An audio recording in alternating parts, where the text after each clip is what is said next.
আমরা মনে করি পৃথিবীর কোনো না কোনো প্রান্তে আবার নতুন ভাবে তারেক বিন জিয়াদের জন্ম হবে। আমরা বিশ্বাস করি পৃথিবীর কোনো না কোনো প্রান্তে আবার সেই স্পেন বিজয়ী বিভিন্ন বীর সেনানীদের জন্ম হবে। আমরা বিশ্বাস করি ফিলিস্তিন আবার সালাউদ্দিন আইয়ুবীরা জেগে উঠবে। আমরা বিশ্বাস করি নয়া পৃথিবী গড়ার জন্য মুসলিম যুবকরা আবার জেগে উঠবে ইনশাআল্লাহ। আমি শুধু উদাহরণ আহ্বান রাখতে চাই,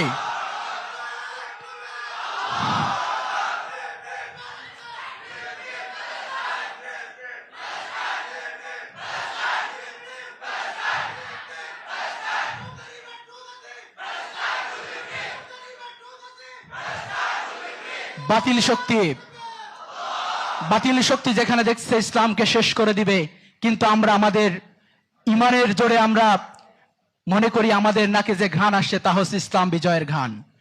আবার বাইতুল মুকাদ্দাস থেকে আল্লাহু আকবার চলে উঠবে, আবার মুসলমান যুবকরা একত্রিত হবে, আবার পৃথিবীর বুকে ইসলাম মাথা দাঁড় করাবে এবং সারা পৃথিবীর নেতৃত্ব দিবে, ন্যায় এবং ইনসাফ কায়েম করবে ইনশাআল্লাহ।